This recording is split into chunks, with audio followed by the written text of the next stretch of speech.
Hello and welcome to Michael and Ivanka's Grand Podcast, a podcast where two friends talk to each other over the internet, which sometimes intermittently doesn't work, but that's okay. We spent a year talking about the nature of things. This year we're trying to figure out how we're going to actually do stuff, and that's what this is all about. My name's Michael Forrest. And I'm Ivanka Magic. And this week we're going to talk about how to do things that you really don't feel like doing. Like what? Eating your greens? Well, you know, when you just feel like relaxing and then you go, oh, no, instead of that, I'm going to get up at 6 a.m, go to the bloody provinces and get home at 11 o'clock that night just because I'm trying to help people for some reason. I can't remember what it is now that I don't feel like getting out of bed. You know, that sort of thing. And we've all got our furrows that we've ploughed, our normal habits, but then we've got this sense that we should be better, that we want to be better people. Yes. But it's very hard to change course, and it's very hard to sort of like accommodate new routines into our lives. But that's the only way we can foster change. So how can we do that when we, you know, in the moment you just don't feel like it? Yeah. In the moment you'd rather just do what you always do and be comfy and watch telly. Yeah.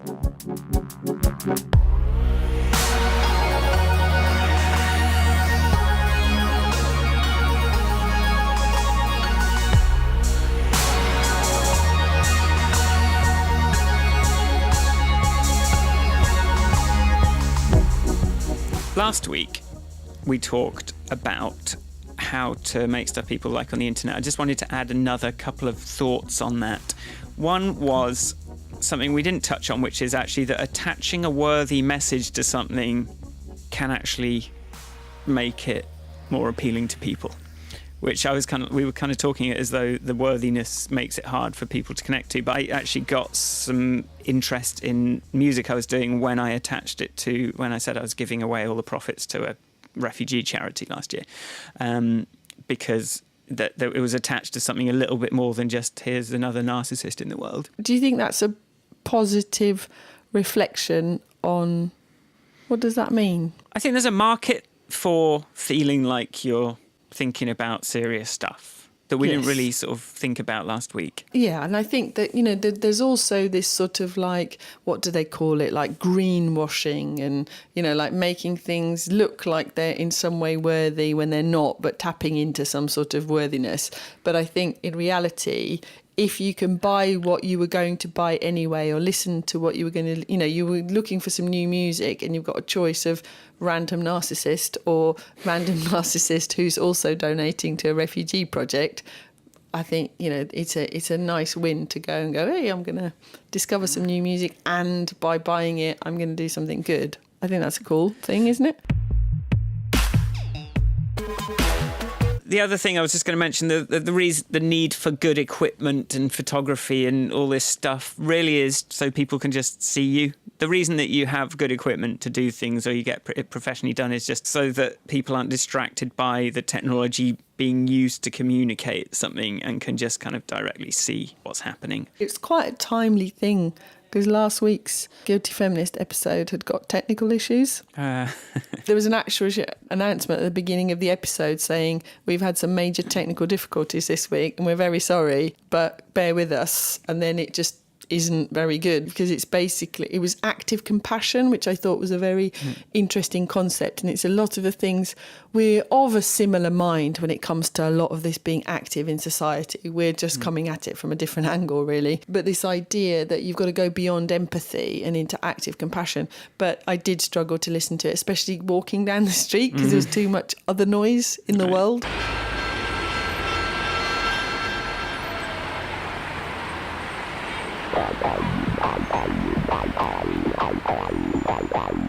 So how was your week, Ivanka?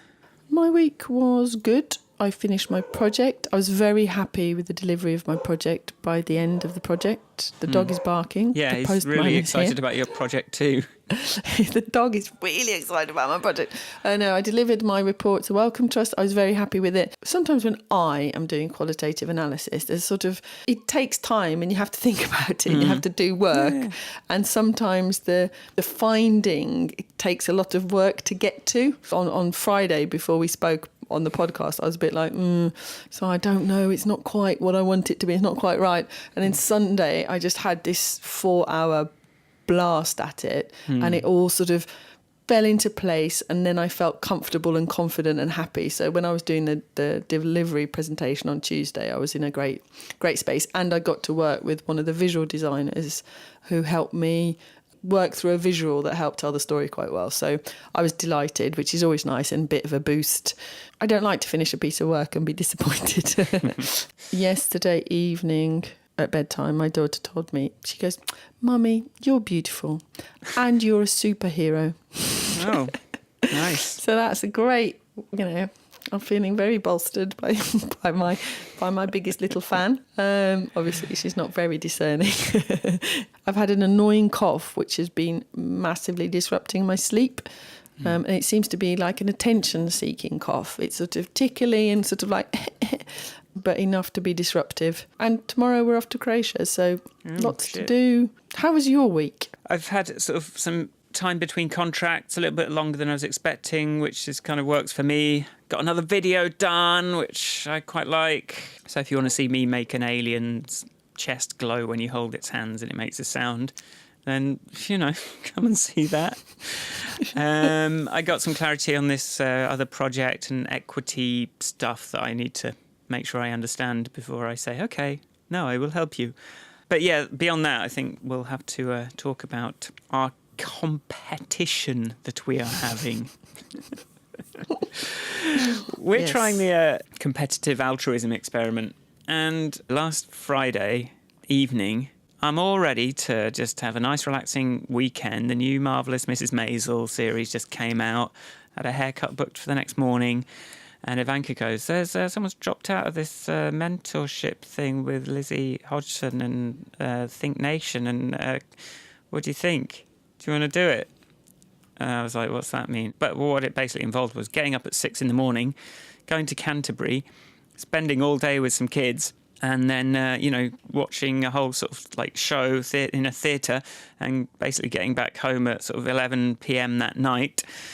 And the reason I did it is partly because I needed some points. Because I was like, I'll give you 5 points. Our maximum score is 5 points, or -5, if you murder someone. And it was like, I didn't really have a good excuse not to. And you pushed this like, okay, you can get some points. I'll give you some points. And I was like, oh my God, because I knew I had Monday off. So I was like, I really don't want to do this. Yeah. I really just want to relax.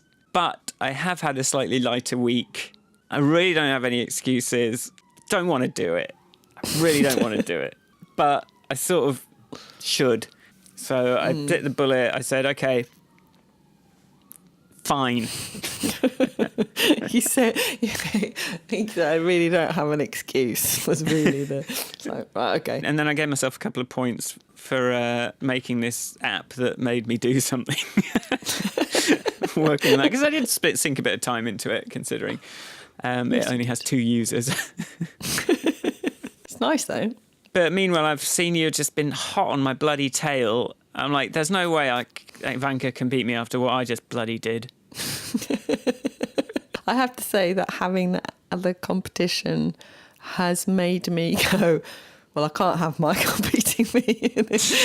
So it's like, so shall I phone up and offer to do this thing? Yes, I will. Hello. So I did donate some money. I bought a Help Refugees present because I was like, oh, quick, panic, get some points. And then I gave myself 1 point for that. But also there was on my existing theme of not leaving naysayers on the internet alone. So, I posted something from the Extinction Rebellion, and a friend of a friend sort of was commenting on the skills of the person speaking. And so my response was, how will you help? I mean, this wasn't a bad person. He wasn't being nasty. But it's so easy to sit and go, well, I don't think that's a very good idea. So, okay, what's your idea? What would you do? Anyway, because of this conversation, I then made a few phone calls and did a bit of introing. And now I've got the speaker person, a couple of mentors to help, improve the presentation skills and, work on that, have somebody that will be a critical friend that will help. So I orchestrated that where maybe I'd have let it lie. Yeah, I think you need more points than you've given yourself, and you have beat me this week. Like, that's effort. Like, one is just the smallest act. If you're, like, ringing people up, arranging things. Yeah, but it didn't take very long. Okay, how long did it take? I did phone the person, because in some ways I agree. I agreed slightly with the criticism. And I was like, it's not necessarily that there's anything wrong with your presentation. It's more that I don't think you can be too skilled if you're taking on this kind of a public face. But I had an acupuncture appointment, so I chatted on my 15-minute walk. I made a few phone calls. It took half an hour. That's more than 1 point then. Is it? Yeah, that's a 2 easy. Exactly. Because don't forget, this is logarithmic. One is like I changed direction. It's just I was conscious and mindful and did something. If you're ringing people up, making stuff happen, you got to get at least a 2. Cool. So we're either even on 7 points each, or, I don't know, leafleting. How much time did you spend on that? It only took me 20 minutes to shove some Labour leaflets through some doors. And I took the dog with me. So, I think there's a lot of things you can do. What it proved to me is there's a lot of things I can do whilst I'm doing what I would do anyway. Yeah. It's just like, I don't know the English expression because I learnt this in school in Croatia, but there's sort of, when a lorry delivers something and then it comes back empty, and you have a choice between it coming back empty or it coming back filled with something on the return journey. So it's that. So basically what I did was fill some of my return journey lorry. My empty lorries, So it was a nudge. But I think like what's very different between you and me has been, and I think, this is in that women are from Mars, men are from Venus. Well, no, what is it? Men are from Mars, women are from Venus book thing. Like how men want to do it, and I don't know if this is how true this is, but it seems to reflect my experience. Is this thing that men want to do a big thing and get, and like live off that for a little while, whereas women like want to do a lot of different small things, hunter-gatherer. Right. I don't want to even necessarily tie this to our respective genders, but you're definitely sort of taking a gathering approach to this, whereas I'm sort of like, okay, I'm going to donate a big chunk of cash to this, and then that's me sorted for this week. Yeah. So I think it's good that we do reward multiple different engagements, however small, and also limit the number of points you can get for something that seems big, because it's really sort of the more consistently mindful you are of what you're doing, then I think that's probably a better strategy overall. Or maybe it's not. Maybe it's just two different attitudes, and maybe I can't really do that because I'm a man. My testosterone. Is that your excuse? I've got testosterone, you see, so that prevents me from doing that. Oh, I suffer from testosterone. I think what it does demonstrate is the fact that both strategies come up with the same result. I didn't. For me personally, I can't do a big grand thing. It's just not. So I did the chipping away option. It's that thing when you give yourself something to focus on, like, I bought those wireless scales a while ago, a number of years ago, actually, and just regularly weighing myself with an app that has a trend graph just makes me go, oh, hang on, that's good. Because I went for one of these over 40s health checkups that the NHS give, and I'm all very healthy. And all the nurse said, yeah, everything's cool. She said, just be mindful of the creep. Which apparently is like, as you reach a certain age, there can be a weight creep. So it's that kind of like... I'm worrying about that a lot. Like, and I did consciously yesterday say, look, you're getting on the scales. The fact you're doing that is really good, because as soon as you sort of start to fear the scale, because I've got the wireless ones as well. I've got my second one that now has a little graph that shows you relative to yesterday, to the last few days. And it's like I'm really fighting a creep, and I'm getting into some sugary eating habits. But I think that's what having this little app, as straightforward as it is, it's enough for you to go, oh, what? I've got a choice of walking to acupuncture and, having a moment, which is fine, or listening to a podcast, or I could make a phone call. So yeah, it's good. Just to clarify to the listeners, because we did talk about this, but I think the idea of competitive altruism has some legs, and so what I've just built is a little scoreboard. So what we discussed last week, imagine when we've got an automated system, we'll have this. So last week I just built that. So it's like the bare minimum, keep track of our deeds, give them points, give them a title, and then it just shows us last week, this week, how we're doing. And Ivanka can put in her recurring things, and maybe I'll put in one day when I do something. But also, you shared with me this website, goodandkind.org, which is a similar concept. Well, they tie in kind acts to... Well, it's very interesting because they give you a list of possible good things you can do. They give each a happiness rating and a cost benefit to society. Like they put a financial number on that. And I think that's really due diligence on a level that I hadn't really thought about. I was kind of more thinking about our system being, I think the conversations around how many points you should get are quite interesting. I thought that could probably like expand out into a community.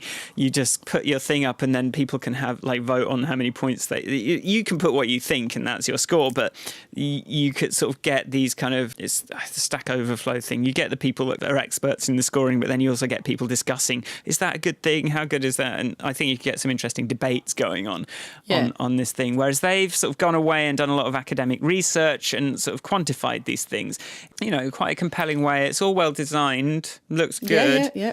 I haven't signed up, which I think I will just to try it out. I've signed up, so now they've got 201 users. I saw 200. 201. So I don't know what they're doing wrong there, but I mean, I did have a bit of a gut kind of anger reaction to it because. Partly just because why do I never do competitor analysis? Why do I never remember to just see if something exists? But also, and I'll take you through this journey, like I was looking at all the things and going, these all seem stupid. Like, look up for, and like, obviously if I start reading them out, I'm going to sound like a terrible person for saying, buy from a vending machine and leave it. Print and share a group photo. Invite someone to your table. Yes. De-ice a car and leave books on the bus or train. And I'm like, Yes, I did have a bit of I had the same response as you in that I shop at Infinity Foods in Brighton, which is Britain's first organic supermarket. But they had this magazine at the till called Positive News, and I thought, well, that looks good. It's not cheap, but I had a flick through. It's quite good. Lots of good stories, lots of nice things in there. Worth the read. And this was one of the things that was mentioned. And so I went to look it up and I was like, oh, they've done that thing that we were thinking of doing and, oh, let's have a look. But then I read some of the things that they're suggesting. And like you, I thought, yeah, there were some very nice ideas.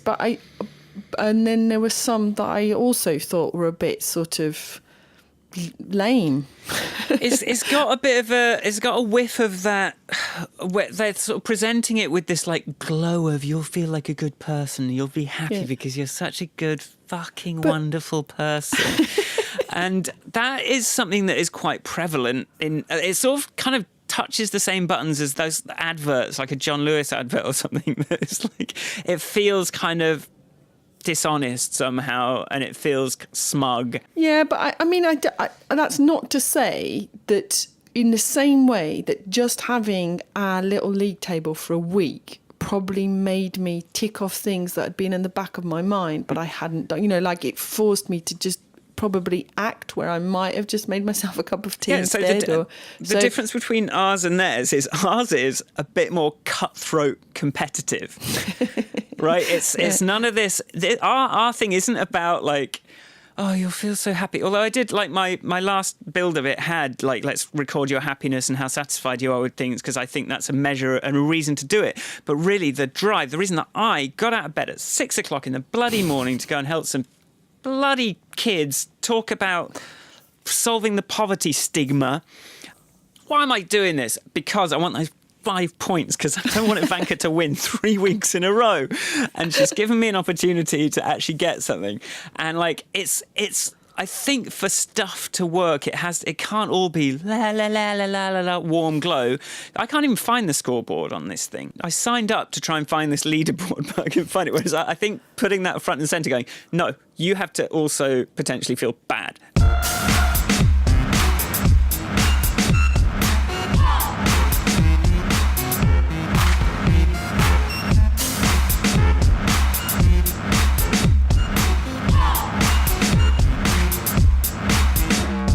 I saw a Samaritans ad this morning. It was a video, but it talked about the importance of talking to strangers. You know how you and I talked about, but I'll talk to some randomer at a bus stop just because I do.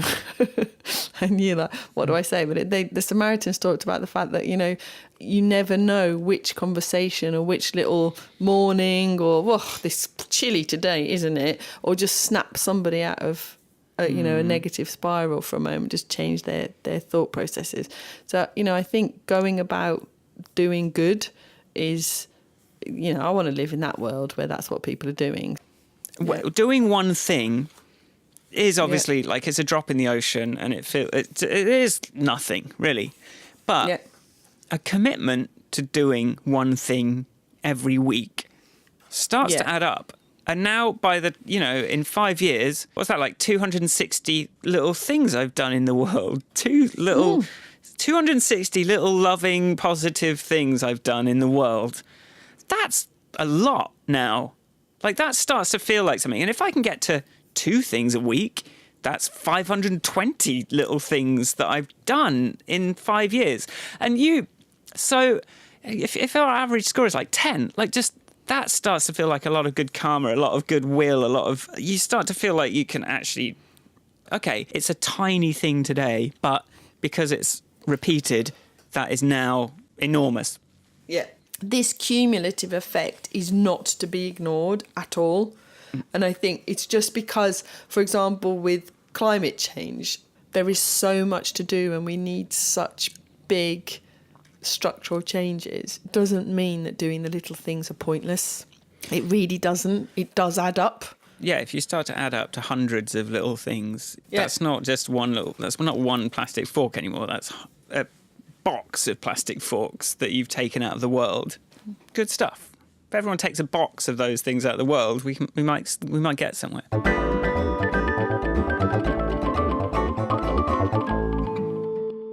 Just heard Nick on the phone going on about veganuary. Oh, you're not there. The hardest thing I find to do, the thing I really don't want to do, is something you've touched on already, which is this how to talk to strangers. How to break out of, I just want to talk to Sharon and you and 4 or 5 other people in the world. And anyone else feels like, and also this kind of anxiety about them thinking I have an ulterior motive, or maybe thinking, am I doing this for the right reasons? Or I find it very, very hard to, cross that divide. I'm not in the habit of it at all. I think it's very limiting in terms of my ability to do good, my ability to feel good as well. I mean, how would you snap someone out of that habit into your habit, which seems to be, hello, which is, as soon as you start doing it, I think it's quite effortless. I think things that make me more comfortable talking to strangers or just in a shop going, hi, is that I kind of have set phrases. Right. Like one of the things I remember, I worked in a bar once. I was covering in a bar for the evening and it was in central London. And most of the attendees of this party in Soho were from Manchester because somebody was having a party and they got loads of their mates from Manchester come down. And I often helped out at this bar on a Saturday night. And usually it was people who lived in London and were London, that kind of. When these people all came down and they'd come to the bar and they go, please, may I have 2 beers? And I was like, that is so nice. As the person serving them, I was just like, I really noticed it. And I really noticed how much more gentle it was. And so when I go into a shop, I've now got into the habit since then of going, please may I have a flat white? Please may I have a whatever it is? And actually, I think for me personally, starting the sentence with please may I puts me in kinder, politer mode. Rather than, can I have a water and a coffee and a cake, whatever. It sort of reminds me to stop and say, please may I. Again, this is something my dad and I used to do together. It was like a little activity, go into English shops and see if it could make people laugh.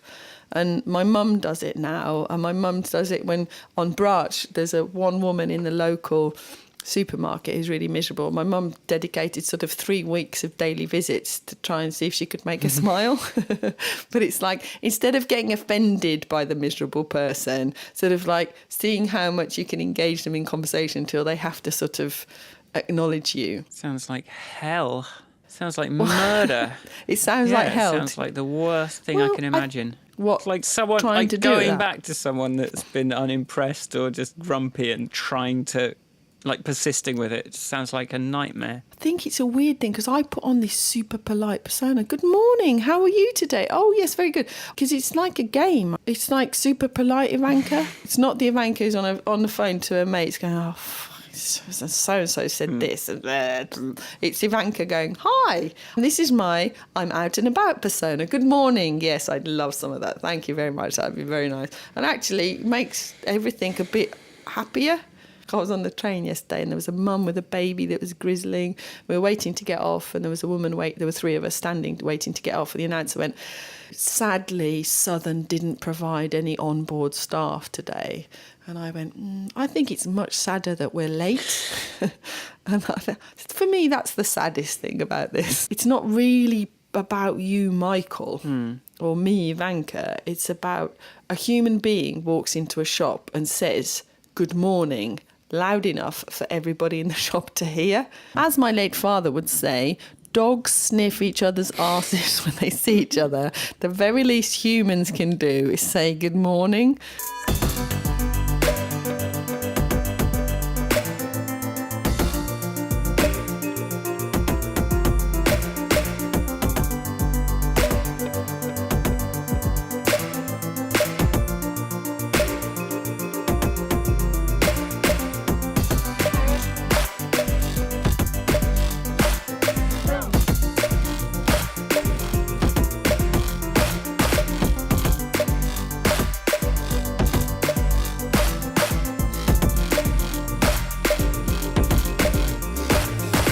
What's a thing that you really don't feel like doing that you figured out how to do or haven't figured out how to do? I don't really like getting on top of my finances. Right. Looking at money. But I have observed, in the same way that weighing myself regularly helps me stay on top of my weight. Actually, I had this conversation with my sister and we talked about the fact that both our partners look at their bank balance every morning. And that is enough for you to go, they always know how much money they've got. So I've started doing that. And actually, it allows me to notice when money's gone out of my account that I hadn't anticipated. Oh, look, I paid for that. And then I've actually got money back on things and had refunds because I'm like, actually, no, I didn't sign up for a repeat on this. Or if I did, that was by mistake. Please, can you refund me or whatever, The thing with looking at money and planning things that's difficult is just, if there's nothing you could do either way, it's very hard to kind of look at it then. It's like, well, I have no agency. There's no action I can take to change this, so why would I look at it? It's easy to get stuck in that. Yeah, but I think what it does, in the same way that weighing myself gives me that reminder to go, oh, actually, that's the top end of what you like to weigh. Let's not have that extra slice of cake. In that same way, knowing what my bank balance is and having had a look at it in the mornings, like a check-in to myself. So then when I walk into a shop or something, or walk past a shop, I go, yeah, no, I don't want to do that, because so the agency you do have is to not make it worse. No, of course, yeah. As long as you absolutely, it's insane, isn't it? Like, you just think, like, as soon as you've sort of bought one thing on the credit card, it just like releases. You just start like, whatever now. That's done now. Yeah, I think that's the same reflex as that. If I broke the chain, then it's all over anyway. But over the last couple of weeks, I've been a lot more conscious of the ways in which people are forgiving themselves for not doing a perfect job, and then achieving good things and, like, you know, getting the video out even if it was 4 days late. Because I always think if you start to kind of make excuses for missing your target even before you've already got there, then you're not really getting the motivational factor of that deadline. But the flip side of that is that if you miss the deadline, then everything is lost. And, like, so softening those things, I think, something I can certainly learn to do.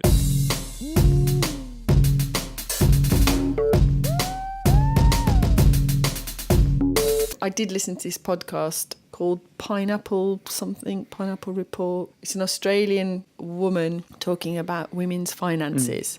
She was on The Guilty Feminist, and I went and downloaded her podcast.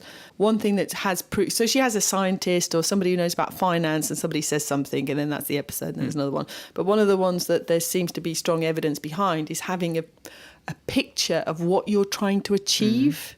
And if you have a picture of what you're trying to achieve, then it's much easier to stick to your goal. It's much easier, as with our, you know, done good table, our league table, and recording this podcast, is I am quite clear that I want the world to be better than it is.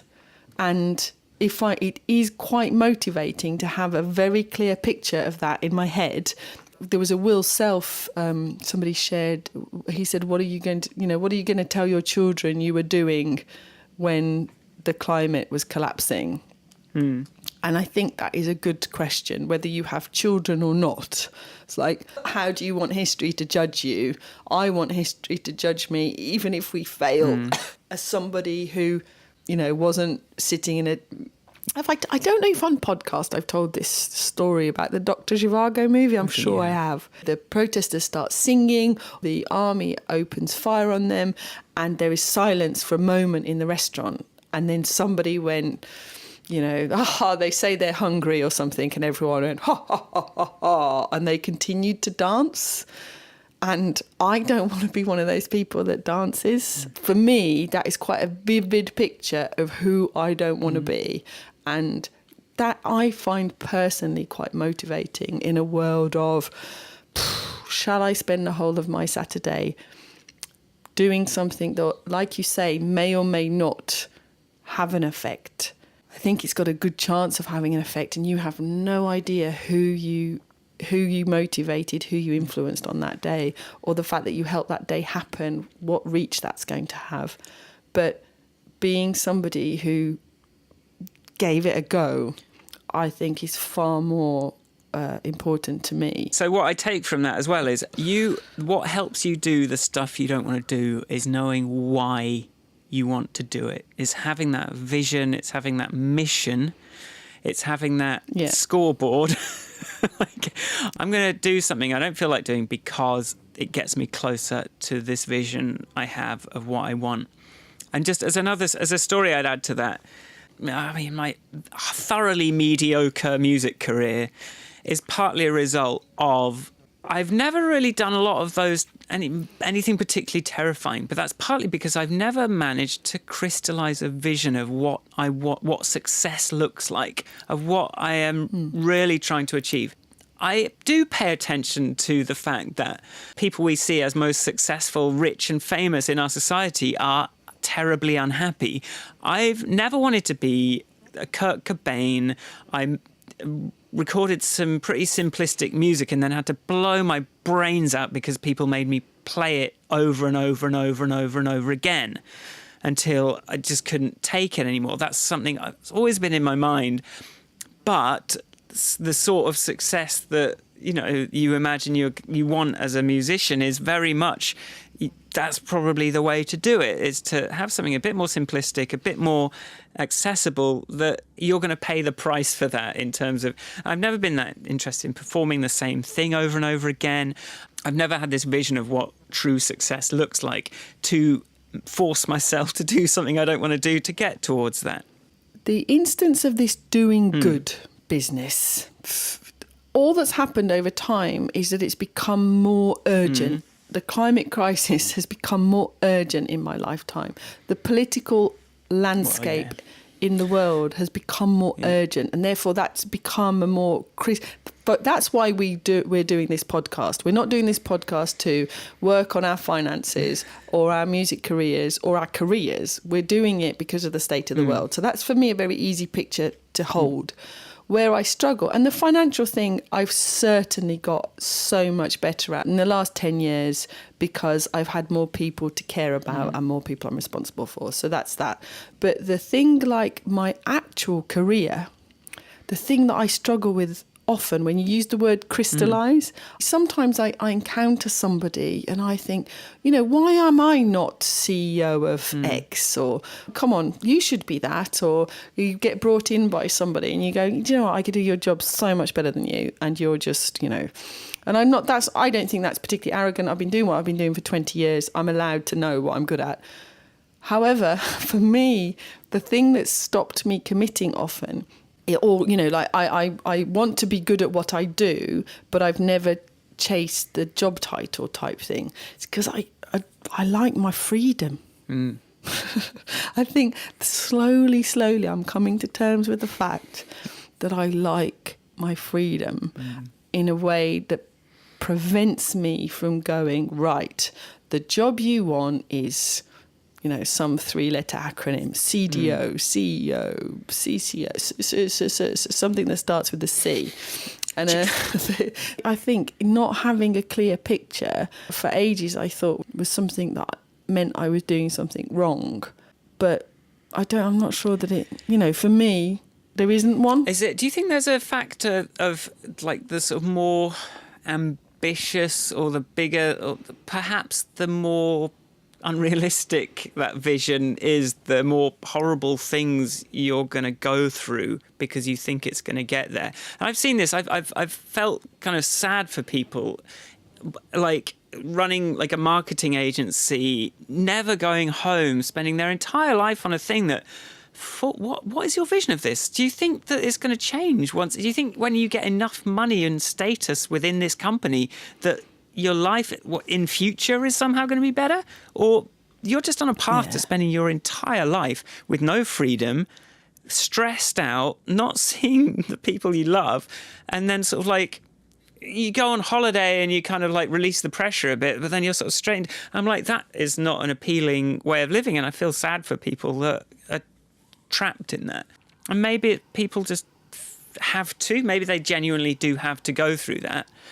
But I mean, it is different, like working a shit job because it's the only one you can get versus really like sacrificing, in my opinion, far too much to something, to having that sort of status job when I don't know why you do that to yourself. There's lots of things that we're talking about today that actually I now kind of understand how we got here, because like all that, the happiness episode talks about how, why you do things, but also when we talked about the death episode, which is very scarily named, but it's really about change. I expect change to be done to me. So therefore, my personal bag of baggage that I carry around is to do with having bad things happen around me. So therefore committing to some sort of idea that if I set out a career path and chase it, that's what's going to happen. I'd far rather be ready to turn on a sixpence and go down in a different direction if necessary. I don't know if it's our personality, psychology, and I do value time with the people that I love over. I mean, when I worked for Canonical, my husband and mother were about to stage an intervention. Well, if I hadn't have left, they were going to make me leave. Yeah, I was like, shocked that you still, can't believe you. But you know what I mean? It's like my quality of life was severely impaired by the pressure of that job and far from me going, well, I think with salary, what about my, I was like, no, fuck all that shit. Never mind any of that, we'll sort that out.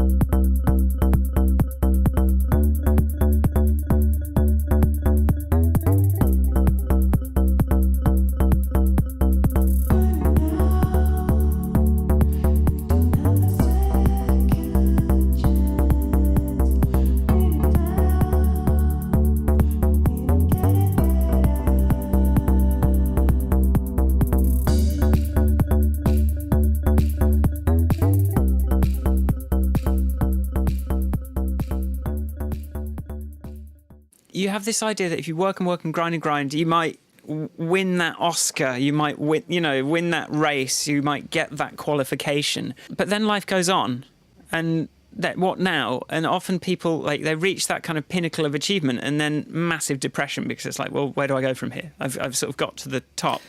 But then I was thinking there is something transformative about achieving one of those types of things. It's like, now I am Oscar winner so-and-so. Now I am qualified in this for the rest of my life.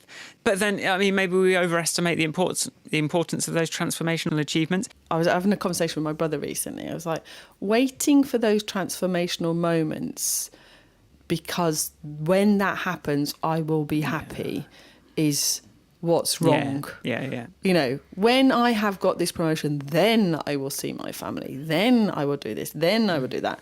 Postponing these things, I think what slowly over the years, and I definitely 100%, you know, this is not an overnight sort of epiphany that came to me, but there's like slowly learning the pillars in my life that matter to me, and setting the sort of like, here's a layer below which I'm not willing to go. I would perhaps consider committing to 1 day a week where I don't see my child, but that's about as much as I want to do. And if it was every week, not sure how I'd feel about that. So, you know, there's kind of thing. So when somebody said, oh, there's a great job in the Midlands, no thanks. You know, it's like, or never mind that it's the Midlands. But, you know, it's like, oh, you'd only be away 2 nights. I don't want to. Yeah. You know, I miss her. She misses me. I'd like to see her. That doesn't mean that I haven't been away from her, but it's that kind of like, you know, I like coming home to my husband. I like coming home. Yeah. For that, I'm willing to not drive a Mercedes if that's what floats someone else's boat. You know what I mean? The flip side of having those achievements is now it's like, how could this be happening to me? I've got an Oscar. No, life is still... the same bullshit will still affect you. This days still go on. And now it's just like, you're going to be working just as hard as you ever were, except now you haven't even got that thing to look forward to. And it's like, but that's the precedent you've set. Yeah. So on the one hand, there's this like, how do you make yourself do things you don't want to do? You do it because you've got a reason, a thing that you're shooting for. But also, like, should you do the things that you don't want to do? Because... you should look at those reasons that you are doing things that you don't want to do, because it may be the thing you're shooting for is not worth that sacrifice. What you want, and you've got to think, what happens the next day after I achieve that? I think in your, you know, big bang, doing something good, like we were talking about at the beginning, the argument for the little bits and pieces all the time versus the one big job that's going to earn you 55 points. Yeah. Is you do have to try and be happy every day, or not be, you know, be doing something every day rather than postponing, you know, sort of saving up. And that doesn't mean that, like, I don't know, you want to lose weight and you've got to run for 3 months to lose weight. That's not, I don't mean you've got to achieve everything in a day, but making little steps towards the thing you're trying to achieve every day, I think is, you know, checking in with yourself for a little while every day is a kind of it builds. Yeah, definitely. And I can see that. It all becomes a bit easier. The fact that you basically got the same score as me, even though I really like had to kind of bite the bullet on something I didn't feel like doing.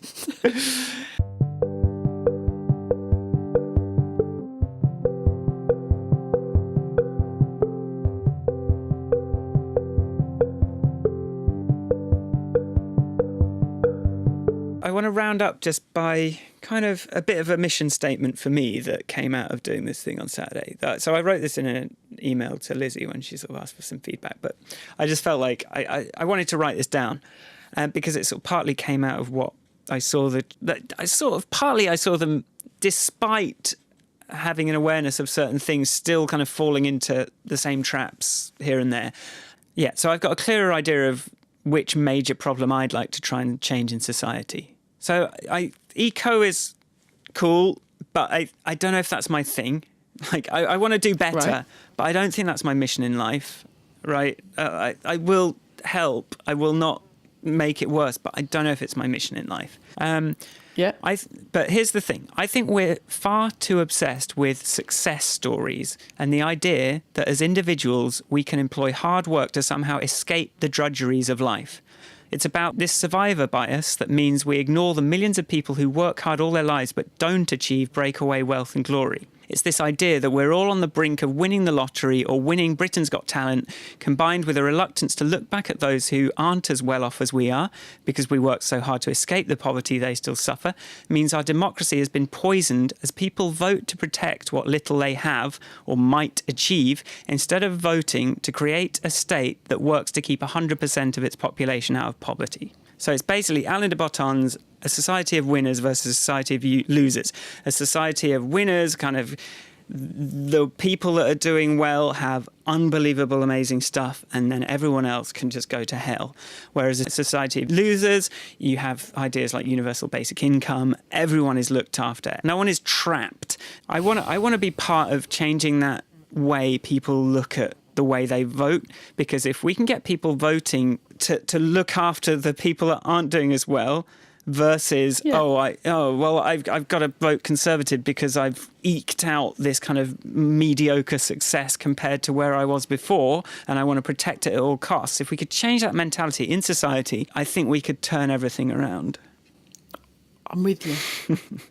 So all I can do, all my comments will be just processing and agreeing. You know, I think we have talked about this, and you know that's one bit of engagement we have had on Twitter. Somebody going, "I love this line: vote as though you're going to fail." You know, like it could be you. I think it will be you, even if you're young or when you're old. You're going to need this stuff. And when you are in A&E for 7 hours with a kidney stone, you'll wish that there was a proper welfare state. Yeah. There's that. There's also this fact of whatever you are, whatever your goals are, whatever you're trying to achieve, wherever you've come from, whatever's going on, learning how to be happy, or not even be happy, just to be okay, you know, every day with where you are.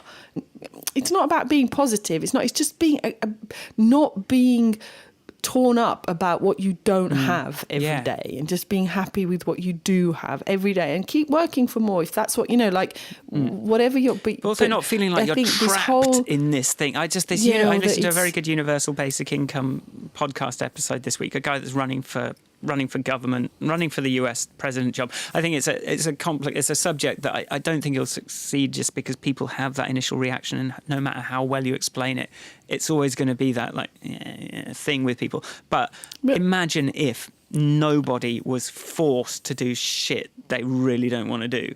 There's that Martin Luther King quote. I don't know if it's come up here. I'm sure it has. Oh, it definitely has, because I found the link on our page to send it to somebody else. But it's that whole to ask a man who doesn't have boots to pull himself up by his bootstraps is just wrong. You know, like I thought the topic of that particular Think Nation event was your bag is because I know you have thoughts and empathy for that problem in the world, and that's particular one. And I think that this whole, you know, the stigma of poverty is, you know, it's a terrible affliction on society. I think. Like the way this guy put it was like, can you blame truck drivers for their jobs being suddenly automated? How is that their fault? But yet we do think that we look at people who are in poverty and we think, oh, they're less than us. We think they're worse than us. They're not. What the hell? Like, it's absolutely terrible. Yeah. I don't know where to go from there, because I agree. So other than what do we do? The fact is I have no ideas on this yet, right? But it's something I kind of want to focus on. I think, and I'll link the YouTube video, Alain de Botton's one as well, because it sort of summarises it quite well. What I would like to say to this is, because this has come up this week for us as well, sort of members of the broader family there's been, like, finally there was a frank conversation about Brexit. I wasn't in the conversation, but it's like, actually, you know, how do we have conversations with the people that we disagree with so profoundly? If you're presented with somebody going, well, nobody gave me it and I'm all right and all whatever, and this happened to me, you know, that kind of like... And I brought up the example because the conversation was being relayed to me, because their motivations were selfish. The ideas were selfish. And I was like, you know, if I was selfish, I would have been voting Conservative for a very long time. if I had those same rationale, I think in a way I'm being selfish, not voting Conservative, because I want to live in a night, with lots of happy people around me.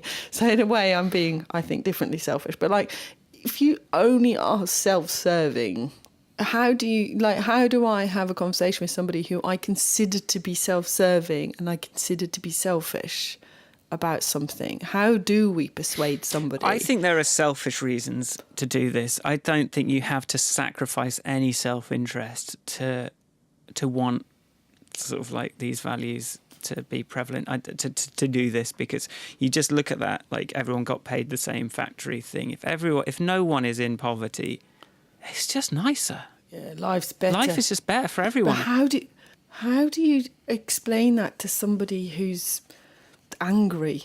Yeah. Well, and I've got some experience with anger as well, so hopefully I can bring something to that. But I really think it doesn't have to feel like a sacrifice. It doesn't have to feel like you're losing something. I think it's all self-interest, and I think it all kind of comes into the same thing. And I think the problem is you think that you're behaving in a way that is good for yourself by protecting the little you have, whereas the truth of it is much more complex than that. And it's like, how do you kind of like help people see the kind of bigger picture? It's like, how do you get people to look beyond the way I have struggled with this week, beyond, well, this one thing can't make any difference, but if you kind of accumulate it and see how it accumulates, you can suddenly kind of blow open this understanding of things. On this very topic, I met up with 3 former colleagues at King's Cross St Pancras Tuesday evening. We met in a champagne bar, we drank imported wine and we discussed politics.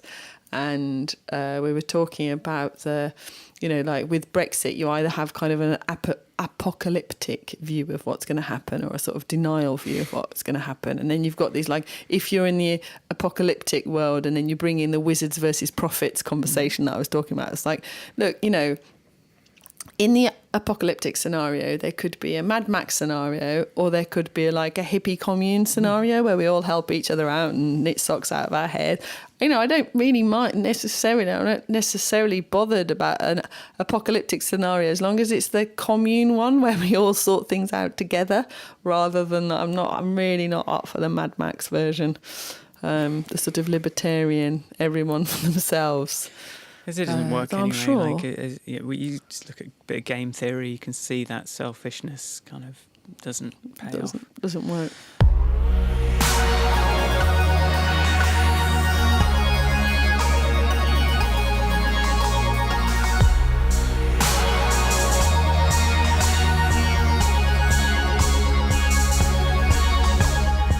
Thanks for listening this week, and extra special thanks to Ivanka for fighting through this cough, and I'd never quite realised. Yeah, so she's been soldiering on to be a bit patronising. Thanks, that's me. Thanks. If you like the podcast, I am a survivor. If you like the podcast, come to grandpodcast.com and subscribe using the big orange button that's on there. Where can people find you, Ivanka? People can find me at Ivanka on Twitter, and Michael's going to have to ask you to write reviews this week. Oh dear, Ivanka says so she's just sacrificed her throat for the rest of the weekend probably for this performance. So, we've put some blood into this, blood and tears. You can find me at michaelforestmusic.com, and if you would, please come and write us a review on your podcasting platform of choice. I think there's people say that thing about, find a recent episode, give it some stars, give it some comments. One day I might even read one because I don't like being reviewed, but just for the heuristics. Don't put people off. Well, Michael. You don't need me to have read all. it. But, well, if you email, I'll read it. But the reviews I tend to steer clear of. But just do it more for the algorithms. But yeah, so thanks very much for listening, and we'll see you next time. Bye. Bye.